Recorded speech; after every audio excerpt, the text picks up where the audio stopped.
បាទសួស្តីសូមជូនវីដេអូ review សកម្មភាពការទៅ SAM Conference ឆ្នាំ2024ខែវិច្ឆិកាឆ្នាំមុនបាទដល់ឥឡូវគឺរៀងយូរដែរដោយសាររៀបវីដេអូតមបានអញ្ចឹង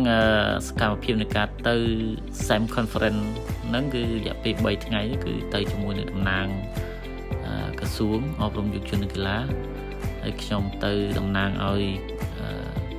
គ្រូ exchange teacher ដែលធ្លាប់បានទៅប្រទេសកូរ៉េទៅធ្វើការផ្លាស់ប្ដូរវប្បធម៌និងការបង្រៀននៅប្រទេសកូរ៉េរយៈពេល3ខែមុនហ្នឹងឥឡូវយើងបានមក review មកធ្វើ conference ជូនបងប្អូនទាំងអស់គ្នាអញ្ចឹងកាប់មកដល់ conference ហើយមកពលានគឺគេឲ្យយើងស្នាក់នៅ hotel មួយបាទសម្រាប់កាយ4បាទហើយយើងក៏បានដើរមក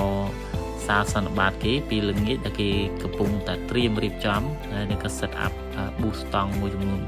សម្រាប់ធ្វើការតាំងពីពណ៌ហើយយើងធ្វើការសមសកម្មភាពមួយចំនួនដែលនឹងប្រពធ្វើនៅថ្ងៃស្អែក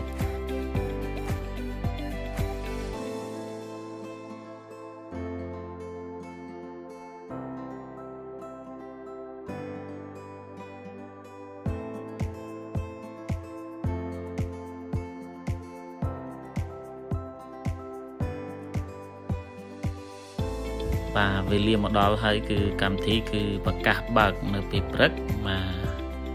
ហើយមានរបៀបវិរៈបន្តបន្ទាប់ពេញមួយថ្ងៃហើយអ្វីដែលយើងចាប់អារម្មណ៍គឺដំណាក់គ្រប់គ្រងក៏ដូចជាតំណាងក្រសួងតំណាងការទូតតាមប្រទេសនីមួយៗគឺគាត់បានចូលរួមនិងបានចូលរួមបង្ហាញពីចក្ខុវិស័យដូចជាអ្វីដែលនឹងដើរជាមួយគ្នាក្នុងប្រទេសអាស៊ានទៅមុខដែលចាត់ទុកថាវាជារឿងមួយដែលយើងធ្វើការជាមួយគ្នាក្នុងការប្រម៉ូទជំរុញនៅពលភាពជាពលរដ្ឋស្កលបាទឥឡូវកម្មវិធីចាប់ផ្ដើមបើកហើយគឺទាំងអស់គ្នាគឺសប្បាយចិត្តមែនទែននឹងបានទទួលពីការចែករំលែកផ្សេងៗតាមបណ្ដាប្រទេសមួយ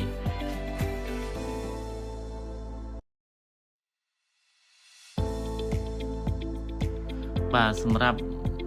របៀបវិរៈទី1ពិសេសគឺជាអង្គពិភាក្សាទុកមូលមួយដែលតំណាងឲ្យក្រសួងអប់រំតាមប្រទេសនីមួយៗគឺគាត់អញ្ជើញចែករំលែកនិងពិភាក្សាគ្នាទាក់ទងនឹងការផ្លាស់ប្ដូរគ្រូជាលក្ខណៈអន្តរជាតិនិងការនិយាយពីនីតិវិធីនិងយន្តការមួយចំនួនដែលសម្រាប់ឲ្យបាននៅការជ្រើសរើសប្រសិទ្ធភាពនិងការផ្លាស់ប្ដូរគ្រូឲ្យមានភាពល្អប្រសើរជាងមុននេះជាដើមចឹងអ្វីៗដែលយើងទទួលបានគឺសុទ្ធតែជាគន្លឹះសំខាន់ដូចជាគំនិតយោបល់ដែលយើងធ្វើការសហការគ្នាក្នុងនោះក៏យើងមានការបទបង្ហាញពីក្រុមសិស្សដែរដែលនិយាយពីការផ្លាស់ប្ដូរគ្រូហ្នឹងគឺធ្វើឲ្យគាត់ទទួលបានដូចគេខ្លះអញ្ចឹងទៅអញ្ចឹងតបមកយើងមានសម្រាប់អាហារថ្ងៃត្រង់ជុំគ្នានៅទីនោះផ្ទាល់តែម្ដងដែលអាហារនិងអ្វីៗទាំងអស់គឺឈ្ងុយឆ្ងាញ់ហើយក៏មានការប្រគំសម្ដែងសិល្បៈហើយក្រុមម៉ាឡេស៊ីបាទ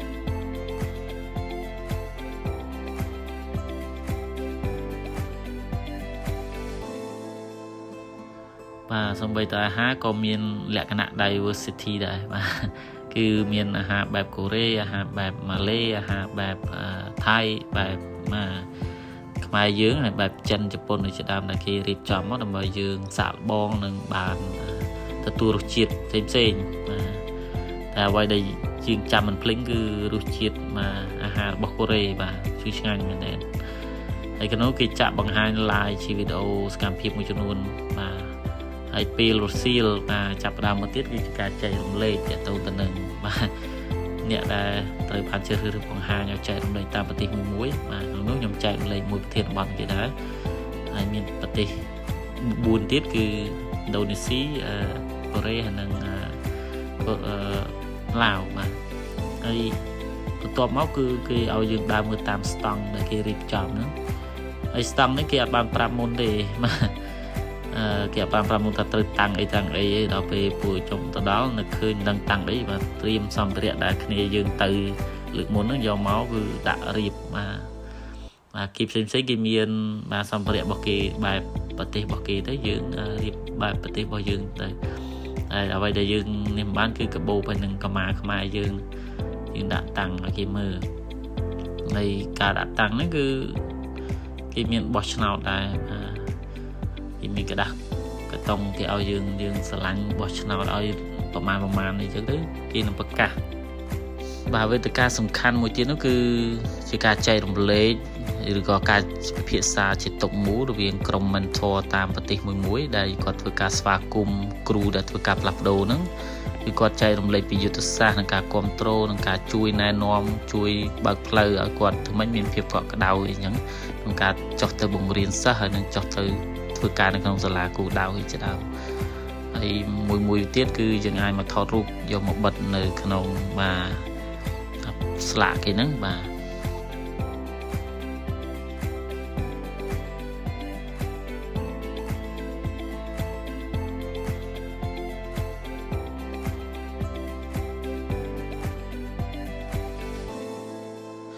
ទបន្តមកទៀតហ្នឹងគឺជាការចែកលិខិតសរសើរឬក៏សញ្ញាបត្របានសរសើរជូនគ្រូបង្គោលជូនគណៈនាយកជូនmentor ដែលធ្វើការបានល្អហើយនឹងមានស្នាដៃល្អក្នុងការដឹកនាំគ្រប់គ្រងតបពីចប់ហើយគឺថ្ងៃបន្ទាប់មកទៀតគឺយើងធ្វើការវិច្ចត្រៀមមកឡើងយន្តហោះវិញហើយដោយសារកម្មវិធីតែ3ថ្ងៃទេអញ្ចឹងតមកយើងធ្វើការលាគ្នាហើយជាមួយនឹងក្រុមលោកគ្រូគ្រូកូរ៉េហើយមកដល់ប៉ូលីនគឺលាគ្នាតាមប្រទេសទៀតឡាវទៅតាមឡាវហ្វីលីពីនទៅតាមហ្វីលីពីនអញ្ចឹងយើងជិះមកតាមផ្លូវមកដល់ប៉ូលីនស្រាប់តែមានគេផ្អើលឈឺឆរមើលតារា K-pop គាត់ជិះយន្តហោះមកដែរនឹងទៅណាទេតែឃើញបិទផ្លូវសត្វអ្នកកសែតអ្នកថតរូបមកថតផ្អើលពេញពលាន